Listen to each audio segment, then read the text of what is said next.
Hey guys, and welcome to episode 119 of the OCDstories.com podcast.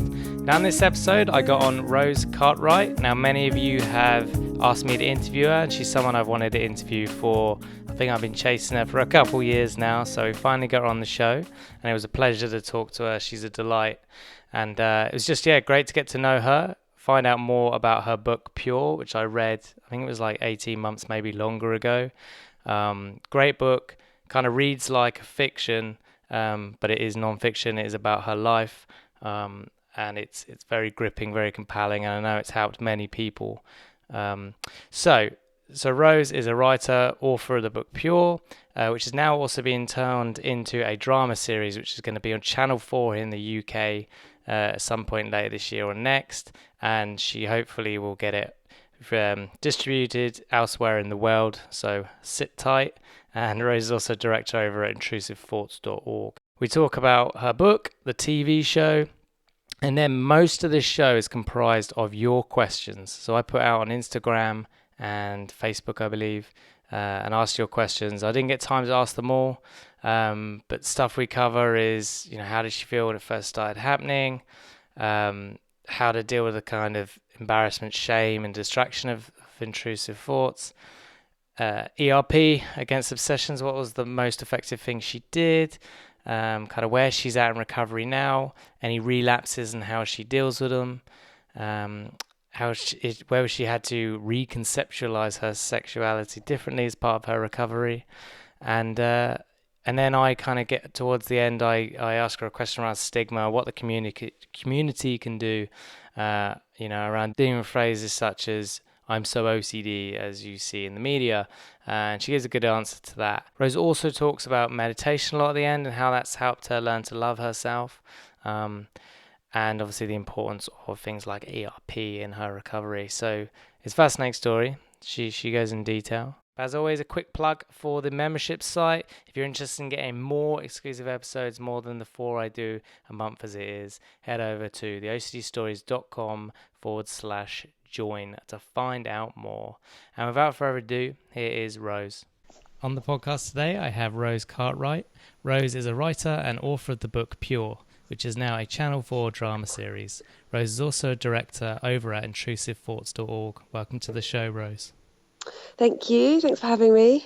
It's good to have you on. I've had a lot of requests to get you on over the last couple of years. So yeah, well, no, it's nice to be here. Thank you. Yeah, no worries. So I have read your book. I think I read it when it came out, so it's been a while now. Yeah, it's a while. Cool. Yeah. How's it all gone? Yeah, it's gone well. It's been a journey, but it's been lots of fun, and I've met a lot of really amazing people with OCD, and it's been really great working in the community and getting to know people here. So, yeah, it's still happening. It's an unfolding thing. Yeah, no, that's good to hear, and the success is deserved. So it's also turning into a TV show now, I believe. It is, yeah, a drama series. It's a fictionalization of the book. Obviously, my book's a true story, and the Channel 4 drama adaptation is a fictional story based on that, with a central character who has the very same type of OCD that I have, and all the fun and games that leads to. And how's that kind of unfolded? How's it been kind of watching it being created? It's been really amazing. It's been really therapeutic. It's been, at times it's been difficult because it was, well, when I wrote the book, I kind of didn't want to engage with the material again for a while. I kind of, when you sort of write about OCD and you talk about OCD so much and you do press about OCD, like it feels like kind of like your life is OCD. So then when it came to like working on the scripts and working with the writer and the producers to get it ship shape, it kind of, it's like, oh God, really? It's like my story's getting retold again. But actually it's been really amazing, and it's been really cathartic to see it fictionalized, and to go down to set and see intrusive thoughts being acted out by actors. Like, wow, this is like, talk about sort of externalizing something that was once a secret in your head. Like, to see it acted out really does that. It's been pretty phenomenal. Yeah, no, that's awesome. And how have the actors kind of adapted to it? Well, there's kind of like, it's interesting because, I'm as far as I know, the only person on the production that has or has had that type of OCD, intrusive sexual thoughts. So, um, in a way, it's quite difficult for people to relate to, but actually, you know, the having a thought that you think that you're not going to be having at any particular moment isn't actually peculiar to OCD. Like, that's something that a lot of people can relate to and empathize with. And I think there's a lot in the lead character that any audience member will relate to, rather than just people with OCD. So the actors have just been really amazing and so eager to learn and so sensitive and empathetic. I couldn't really have asked for more from them. Oh, that's brilliant. And last sort of question on the TV show, when can we expect to see it? So it hasn't been scheduled yet, but it's going to be, I believe, at this point, somewhere between, well, basically autumn, so kind of September to, well, hopefully it won't be after Christmas. I don't know, basically, but end of this year, we think. Cool. At the moment, yeah. All right, brilliant. And a large part of my audience are non-UK, so is there any agreement to get it on Netflix or something like that? That's the dream. Yeah. There's chats happening at the moment about like international distribution, and I don't think anything's been decided yet. But I hope that's the long-term plan, is that it's going to be available to international audiences. So Cool. Fingers crossed. Yeah, absolutely. All right, brilliant. So I'm sure a lot of people listening would have read your book, but in case they haven't, it'd be good just to give a summary of your story. Yeah, sure. So I'm 32 now. I started experiencing intrusive thoughts when I was 15 years old. I'd had a lot of anxiety problems in the build up to my adolescence. And then when I was 15, I started experiencing really distressing, intrusive thoughts about child abuse. And at the time, I grew up in the Midlands, and this was sort of 2001. I had no idea that it was OCD, and these thoughts were obviously extremely distressing to me. I was confused. I felt incredibly guilty. I was terrified. It was like, 24/7. I thought I was going to go to prison if I told anybody. And that was basically the start of a very long OCD journey for me. And the book tells that story. As I grew up, the more dominant theme became intrusive doubts about my sexuality, accompanied by really vivid, intrusive sexual images that made me question myself, made me question everything about me, whether I could be in relationships, whether I was gay or straight. And I just sort of ended up in this hole of obsessions and compulsions. And it took me a really long time to find my way out of it. And the book is about that journey, and going through all sorts of dreadful therapies until I finally found something that worked and sort of got better and started to love myself again. Okay, no, thank you for that. And I enjoy how you wrote the book, because it almost does read like a fiction, which it makes it so easy to read. Well, I guess it was really important to me to not shy away from the darkness of OCD. Like for me, like it took me, like I was suicidal with it. I self-harmed. I was in a really, really bad place for a long time, and I sort of tried to bring like how real that was to the page. But by the same token, especially with my obsessive themes, like there's also something that I found quite absurd and in retrospect entertaining about how inappropriate some of this stuff was. So I tried to write about it with a sense of humor too. Also because I wanted to try and write a book that, as you say, that people wanted to read, and I didn't want to sort of write a sort of 200-page misery memoir, even though that's what OCD can feel like a lot of the time. I kind of wanted it to be able to be enjoyed by people without OCD too, because I really want to get the word out about this type of OCD. So I'm always trying to find ways to make it an accessible subject matter Absolutely. for people. And I think you achieved that. So, so it's on your story. A large part of this podcast is about recovery. So a lot of questions from the listeners that I'll be asking are all kind of based on that. Before we get to listener questions, it'd be good just to hear kind of what therapy you did, any medication, anything like that. Yeah. Well, I should probably say off the top of the from the top that like I'm not fully recovered, and I don't think that OCD is something that I'll ever get cured from. I know people that are completely symptom free. That's not to say that that's not possible for people, but for me, like, I still get intrusive thoughts. I still get trapped. I still go down those rabbit holes. It's just that the thoughts don't affect me in the same way that they used to. Which I guess is a kind of recovery. I'm happy. I have a really full life. Sometimes my OCD still gets me down a lot, and it's still something that I have to manage on a day-to-day basis. So just to sort of, for me, there was no kind of like, this is something that I can fully put in my past. It's something that is still a part of me. And I've forgotten your question. No. Thank you for breaking that down, though. But it was about kind of what treatments you did or still do. Well, gosh, I had. Do you want like a breakdown of all the therapies that I've tried? Because if you want, if you feel it helps. Well, when I first, like, as they say, as pros say, like, presented with symptoms, I was a teenager, and I didn't really know how to express what I was experiencing, so I kind of like sugarcoated it and talked around it and talked in quite general terms about thinking unpleasant things, and ended up getting put on antidepressants when I was 18, which in retrospect I think the dose was too strong, because I ended up feeling very much like a zombie, and they didn't relieve any of the OCD symptoms. Obviously at the time I didn't know it was OCD, so that was a kind of a first sort of ditch attempt. And actually the SSRIs that I got put on, I think because the dose was so strong, I just kind of like planed me out emotionally, and I started self-harming, because it was the only thing that made me sort of feel real, like feel like I could have emotions again.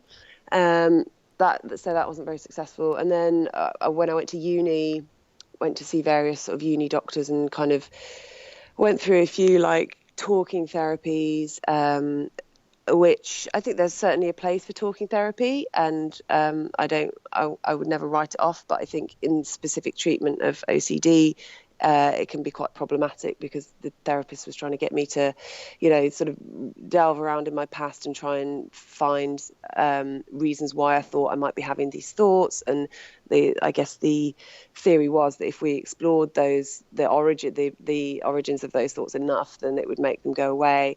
But actually, that's kind of just recreating the compulsive rumination, soul-searching cycle that people with OCD spends their whole lives locked in anyway. So that made me worse. I then got sent for psychodynamic therapy, which again is fairly Freudian in origin, and there was a lot of talk about family and about the past, and about sort of establishing a more healthy identity for myself, which again, I know people with various anxiety disorders and mood disorders that have found those kind of therapies useful. It didn't work for me. I by about 3 years into this process, I was at my worst, and I'd been put on other drugs that also hadn't worked. And what was the tipping point? I kind of almost self-diagnosed, I guess, just through reading, and then having that diagnosis corroborated by professionals. It didn't cut it. It was that way up. It was bottom up rather than top down. And then eventually, so I got put through some NHS therapy, which was, again, I know people that have been lucky in the NHS lottery therapy for OCD, finding ERP and CBT. I was unlucky, and I got put on again more unhelpful therapy, and eventually it was quite a dangerous situation. The point I'd got to, I was sort of struggling to get out of bed and thinking a lot about not being here anymore. And in the end, I decided to pay for therapy, pay for exposure and response prevention therapy, because I hadn't been offered it anywhere in England. I paid to go to practice in New York.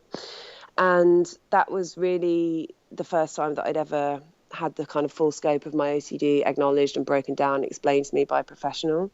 Yeah. And I went through, it was a long time. I can't remember now. I think it was like maybe 10 months. It's a long process, took me a long time, of exposure work to kind of habituate to the fears and the thoughts that I'd ran from for which like 10 years. It was 10 years by this point. I was 25.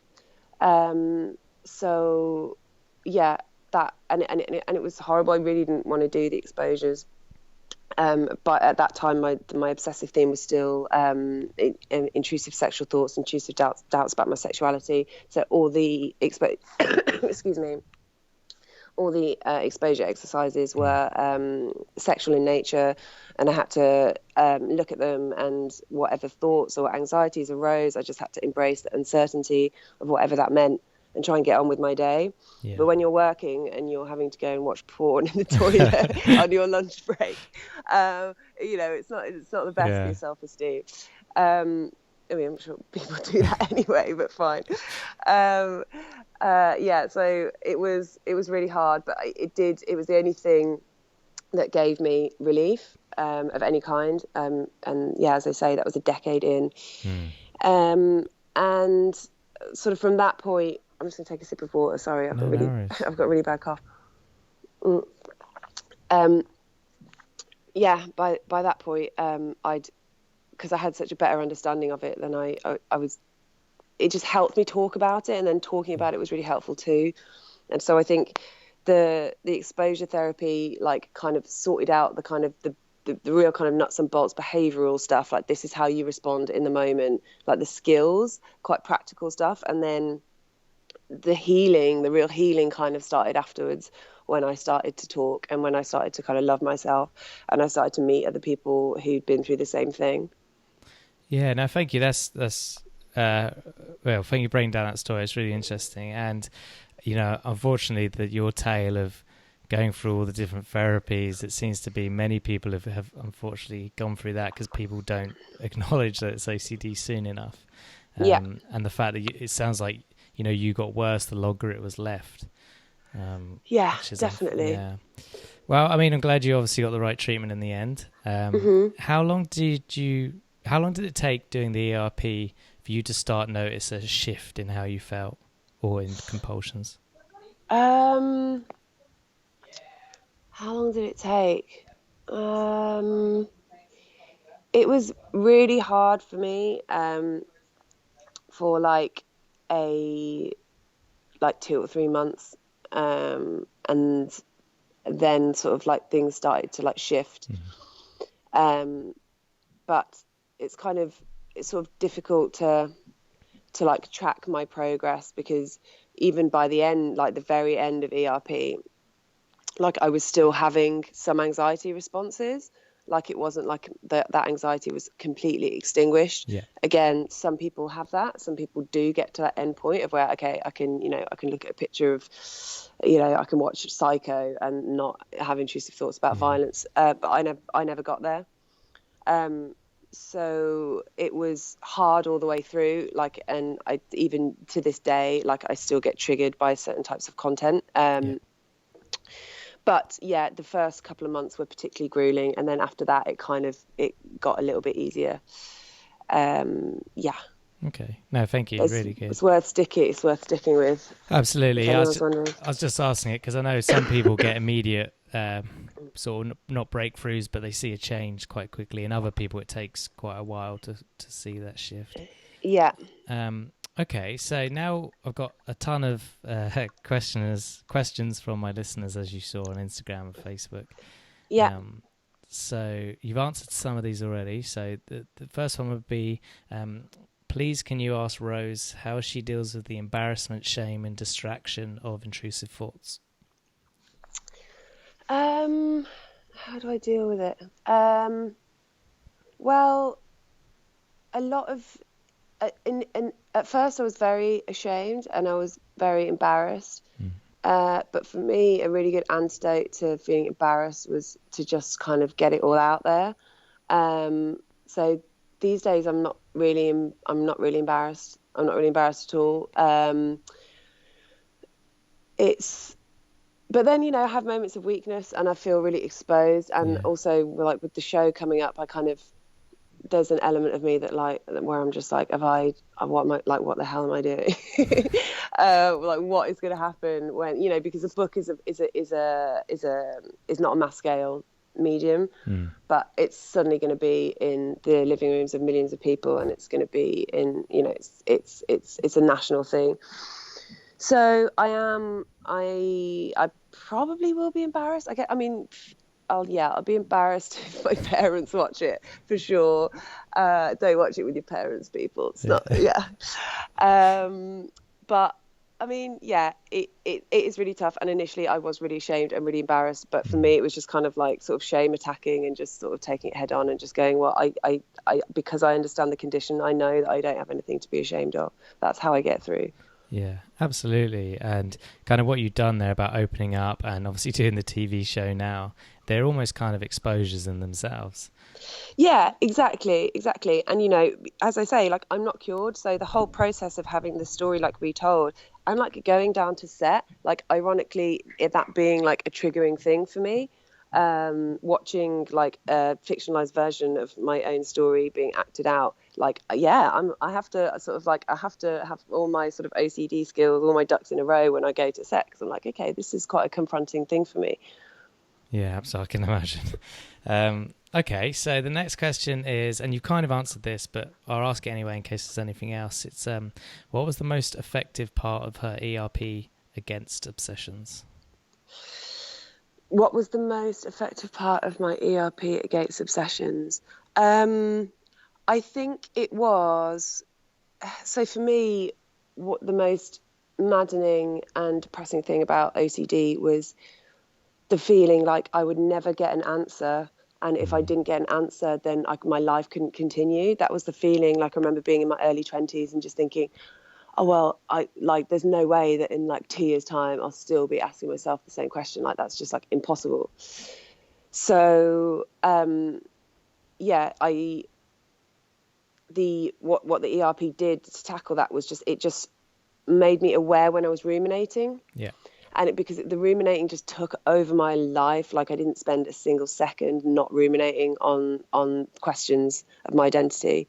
So to have someone break that down and show me when I was doing that, and to show me that, you can do that, or you can sit with the anxiety, and it's going to hurt like hell when you sit with that anxiety, but at least you're not in this frantic, soul searching, answer seeking mode. Like, that was just the worst for me. So very quickly, actually, with ERP, like, that stopping the compulsions was just like a revelation. I was like, okay, well, I still feel like shit, but at least I don't have, at least I'm not still searching for answers 24/7.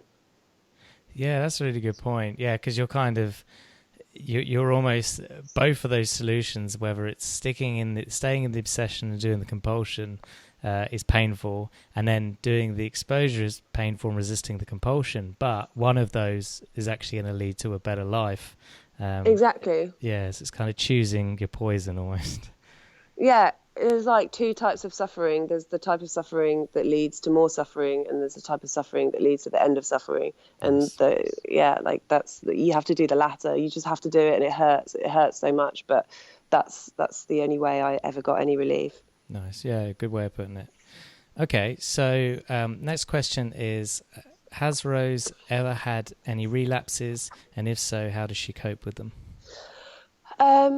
Yeah. I mean, like relapses, like, as I said, like I've never been like fully like completely like free of it. So there's never been a point where I'm like I'm like completely happy and dandy, no intrusive thoughts, and then something happens and they start up again. Like there's always kind of like a low level thing, but definitely when I'm in a stressful life situation, or like for example at the moment I'm single and I'm dating, that's massively triggering for me. I mean, I think anyone with any kind of anxieties, like dating and relating to other people, it throws a lot of stuff up, but especially if you've had the type of OCD where you are obsessed about sexuality and about relationships, like that's still like super intense. So yeah, how do I deal with it?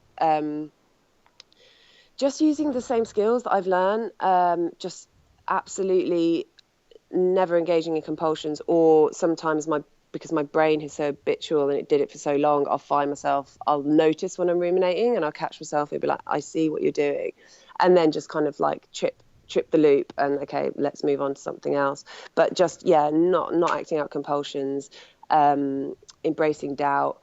I'm still kind of unsure, and like maybe this is a conversation that I can have publicly sometime, but I'm still kind of unsure on like what the rules are about like how often or if you're supposed to like reassure yourself that you've got OCD.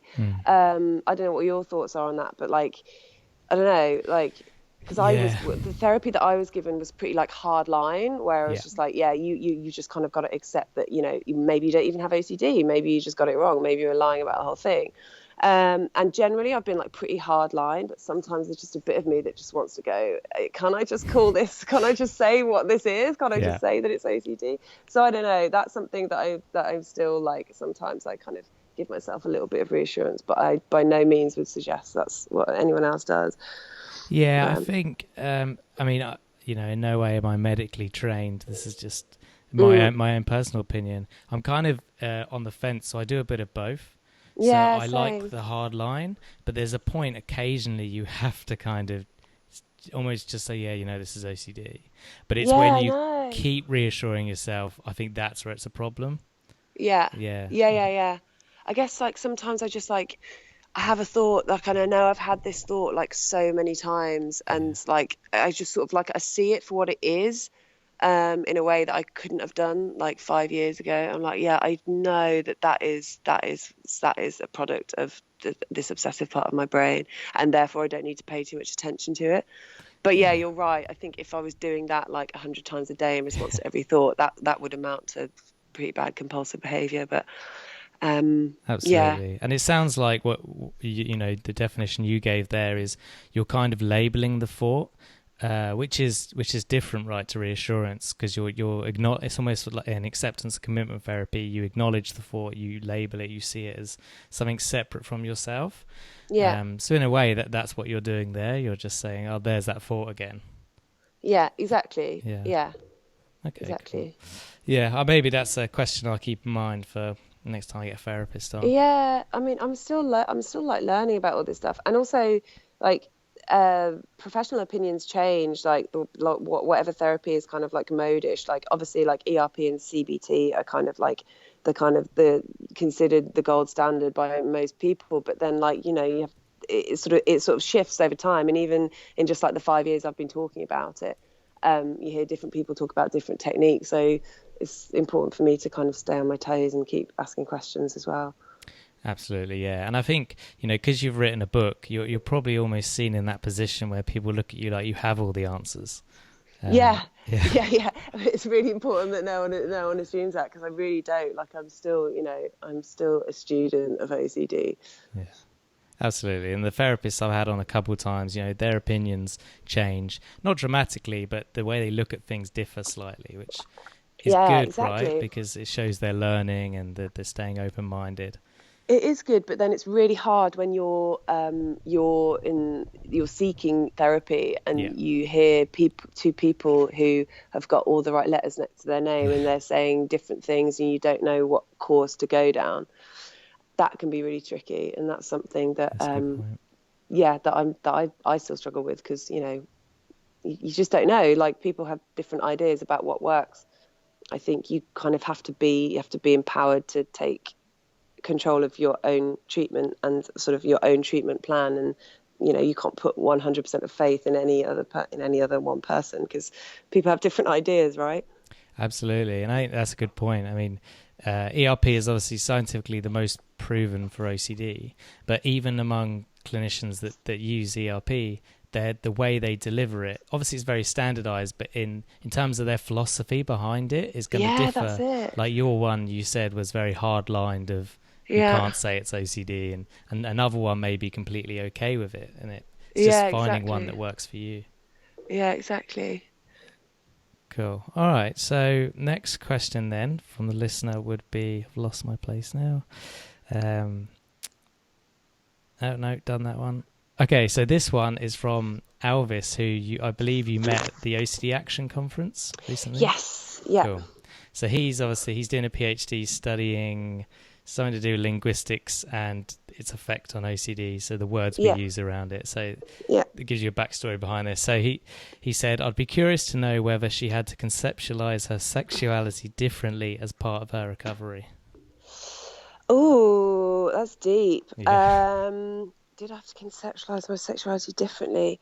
Not really. I mean, I guess like people who've never had this type of OCD would just take their sexuality for granted, right? And someone who was gay or someone who was straight would feel generally kind of like fairly confident in that. Whereas I kind of, I guess as part of my therapy and as part of my acceptance of doubt, I kind of just have to accept the sort of fluidity and lack of lines in sexuality. And I absolutely identify as straight, but then because of my OCD and because of the grooves that my OCD tends to move down, I kind of have to resist the temptation of kind of like clinging to that. Yeah. If that makes sense. No, absolutely. Yeah. So I mean, I identify as straight, but also like, who knows? I guess that's just a kind of healthy way to think about sexuality anyway, right? Yeah, very much so. And that seems to be the direction society's going. And I think historically, and I think that's, I was talking to him yesterday actually, and the Romans and other people in the past all kind of looked at sexuality as, they didn't define it as gay, straight, heterosexual, homosexual, transsexual, etc. Yeah, exactly. Yeah, it's kind of more the last few hundred years that we've started labeling all these things. So yeah, you're right. Is that actually? Let me define. I'm mumbling here, but did. When you kind of redefined it and had to, you identified as straight, but you had to kind of be a bit more fluid in how you looked at that definition. Is that something you consciously did, or is that something you've noticed happening as a byproduct? Not really. I mean, I guess it's just something like, I don't really know. Like if someone like asked me like, what's your sexual identity? Like I would say straight and not have to think about it. Yeah. But like if ever I found myself like obsessing on that question again, like I would have to therapeutically, as part of the the skills that I've learned to deal with that question, I would go, well, yeah, but who knows? You might meet a woman tomorrow that you'd fall in love with. Because you just have to, you actually just don't know. Absolutely, yeah. So, it's just, I think it's really important and really healthy if you've got a brain that it tends to be quite obsessive and clingy and sticky, to kind of, embrace like not knowing how things can change. Yeah, no, really good point. And the next listener question is, I'd like to know how she manages her OCD day to day after therapy. What sorts of things does she do to maintain gains and keep OCD at bay? Now, you've answered this a lot already, but I guess actually, let me add to this question. There's one thing you mentioned a couple of times about learning to love yourself again. Yeah. Yeah. What did you do around that? So like day-to-day management is just like, as I said, like not engaging in compulsions and putting into practice all the skills I learned in therapy in that way. Occasionally I might do an exposure if I'm like feeling like I just need to kind of like top up, and kind of like just if I feel like I'm kind of like avoiding something, I'll just be like, okay, let's just go and like watch something, and then like accept all the doubt and discomfort that comes along with that. But generally day to day it's just a case of being aware of what's going on, not letting myself do compulsions. But the loving myself part of it, I guess, like I found that like CBT and ERP like super like effective, but there's not much love in it. Like there's not much that kind of like deeper work that you do with like talking therapy, which with OCD can be really complicated. Like the good stuff about that is that it sort of it kind of like helps you like alleviate blame and understand like what's happened to you. And I think CBT might have kind of thrown the baby out with the bathwater a little bit. And there are elements of those kind of talking therapies that can really help you forgive yourself and get over some of the really low self-esteem issues that go along with CBT. Go along with OCD. Yeah. And for me, the way I found that and the way I sort of started to care for myself again was actually through doing meditation. Awesome. And I'd tried meditation like many times, and I'd read enough about it that I was kind of like sold on its benefits, but I was just crap at it. Like every time I tried, I just got so distracted. Like my OCD was really bad. Like I just couldn't do it. So I decided I just wanted to kind of like break my own back. So I booked myself on a 10-day silent Vipassana retreat last summer. That is hardcore. It was so hardcore, but I was kind of like, I just was just like ready. I was just like, I want this. So I did it, and the first 3 days were like absolutely like hell on earth. I was just like, oh God, I've got like at this point I had sort of like 8 days left of silence. And then like after the third day of just like 8 hours every day straight, constantly bringing my attention back to the present moment, back to my body, back to the sounds, back to sensations, back to my breath. Every time my mind got caught away in thought, I just like felt like just something like give a little bit. And the process of actually watching thoughts come and go in a really pure, non-judgmental way started to feel really healing in a way that that CBT had never done. Like I actually started to witness basically the theory of what you learn in therapy for OCD, which is like, our thoughts don't really mean anything, and that they, we don't really control them. But I actually like saw it on like kind of like a level of experience, like moment to moment. And that was just really profound. And that was the start of like a much deeper healing process for me. And I realized that I hadn't chosen any of the awful things that had run through my mind. And I actually saw that lack of choice. I saw how thoughts enter the mind. And it was just that's when I really started. And that's now I practice every day, and I do 10 minutes a day, and just sort of turning up for yourself every day and, making that time, I for me feels really special. That I think that there's not that much emphasis on self-care and loving yourself and working on that sort of like bit in your heart that OCD tries to like eat away at in therapy for OCD. So like I found that through meditation. Absolutely, and I think that's really good, and I'm so glad that retreat had that effect on you. I know those retreats, I've never done one. I want to do one. Those retreats, from what I heard, are just incredibly hard for anyone, but for someone with OCD, it's a million times harder. And I know there's many people I've spoken to with OCD that just haven't been able to complete it, and I don't blame them why. So I'm so glad you got through it, and you had that revelation. Totally. And like, it's something I get asked when I speak at different things, like, would you recommend meditation? And like I could never have done, like when I was in the grip of my OCD, when it was at its worst, I could never have done it. Like I don't think it would have been a good idea at all. I was only able to do it because I'd already reached a kind of a certain level, and I'd done like a lot of behavioral work to know how to deal with the thoughts. Like I think it would have been the end of me if I tried it when I was like, suicidal. So it's definitely not a decision to be taken lightly, but I don't know, for me it was a real gear change. No, absolutely. And I do 10 minutes a day as well now, and I agree with you that just showing up for yourself and allowing yourself to detach somewhat from your thoughts or focus on your breath or however you do it is meaningful. Yeah. What do you use any apps or anything like that to support it? I have 10% Happier, Oh which yeah. is like a perfect subtitle for me, 'cause it's like a 10% Happier meditation for fidgety skeptics, Yeah. which kind of describes me. And then also Insight Timer is another good one. Okay. But apps are great. Although sometimes I just do a kind of like 10 minutes of kind of like open awareness as well, depending how I'm feeling.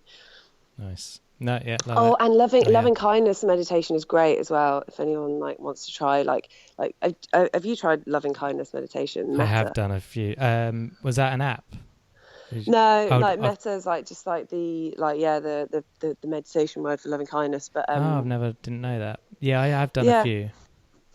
I love that. It Yeah, feels great. they're good because they're guided as well. So if you struggle kind of being alone with your thoughts, it's nice to do a guided one.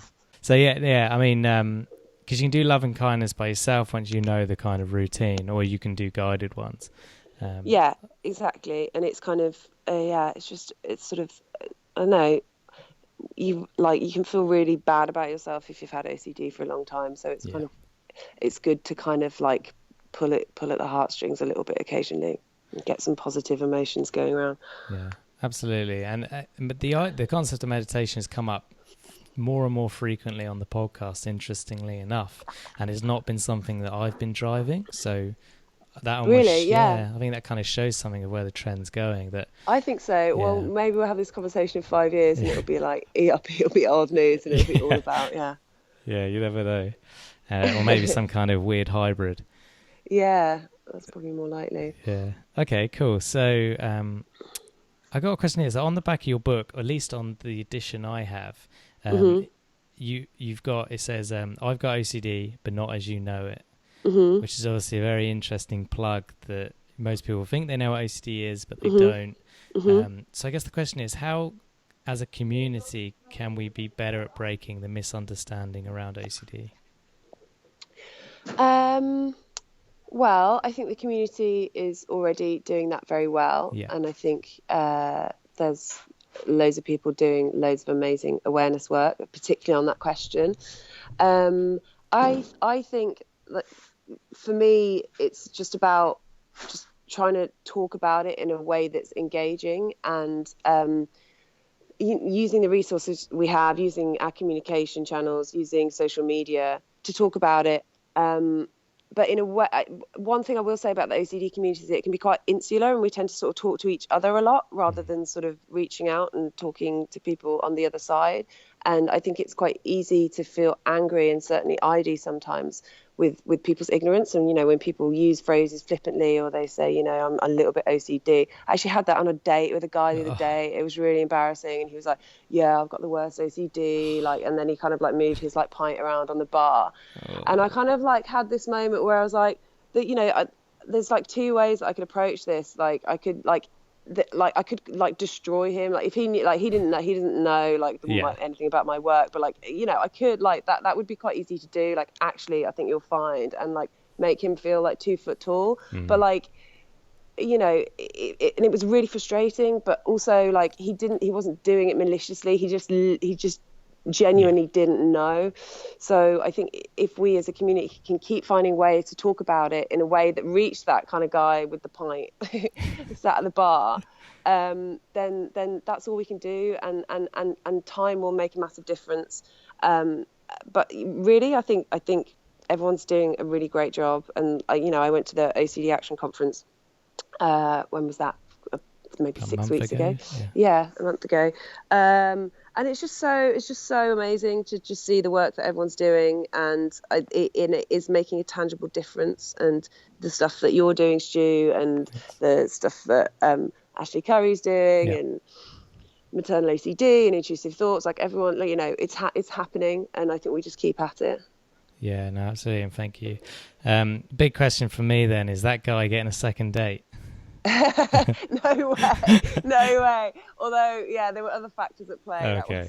That wasn't the only reason. I might have let him off for that. Oh, fair enough. Well, we had to sit down and give him an OCD lesson eventually. Yeah, just send him your book. Yeah, totally. Okay, cool. So a couple quick questions near the end. So the first one would be, what if you could call up your 20-year-old self, what would you tell her? Gosh, I would tell her something that she would never have thought possible. I would tell her that, well, one day she'll be happy, but she won't get there the way that she thinks she's going to get there, because she thinks she's going to get there by finding out a concrete answer to who she is and making her thoughts go away. So I tell her, you're going to be happy, but you're still going to have those thoughts, and you're still not going to have a concrete answer to your identity, because those kind of concrete answers aren't out there to be found in the universe. So you're going to find peace in uncertainty, but you'll get there. So don't lose hope. Nice, love it. Yeah. Okay, so last question then is, you've got a billboard in central London. What do you want written on that billboard for the world to see? Oh, wow. Oh my God. What? It doesn't have to be OCD related if you don't want it to. Oh gosh. Okay. What do I want written on that billboard? I don't know. It's the hardest question. That's a really hard question. That's a really hard question. I don't know. I might have to get back to you on that. All right. No worries. We'll just put an advert for your book. Yeah. Actually, maybe that's giving me an idea. Maybe I will get a billboard. Okay, cool. So, lastly, then, is there anything else that you want to share that I haven't asked you? Anything else I want to share? I mean, the only other thing is that I'm working with a charity based out of New York called Intrusive Thoughts. And Stu, you've met my partner there, Yeah, Aaron Harvey, who's the founder of the charity. And the intrusivethoughts.org is built out of a creative advertising agency in New York. So we tried to use our skills in design and copywriting and UX design to really make a product that kind of doesn't really feel like clinical and medical, like a lot of mental health resources, and that's accessible. And I would urge anybody seeking info on OCD to check it out, because we're really pleased with how it's going. And yeah, I guess that's it. Yeah, no, absolutely. You guys are doing a really good job with it. I love how the homepage is laid out and it tells a story. And Aaron broke down the whole psychology behind it when I met him. It's fascinating. So I'll put a link and stuff in the show notes. Amazing. So people can head over there. But yeah, no, thank you for your time, Rose. I really appreciate it. No, thanks, Stu. Really appreciate it. That was really great. Yeah, let's do it again sometime. There you have it. I hope you enjoyed my chat with Rose. I certainly did. Don't forget, if you want to become a member of the site, get exclusive episodes and much, much more, head over to theocdstories.com/join. And quick disclaimer, guys, this podcast is not therapy, is not a replacement for therapy, and nor should it be. Please seek treatment from a trained professional. Take care, and I will speak to you soon.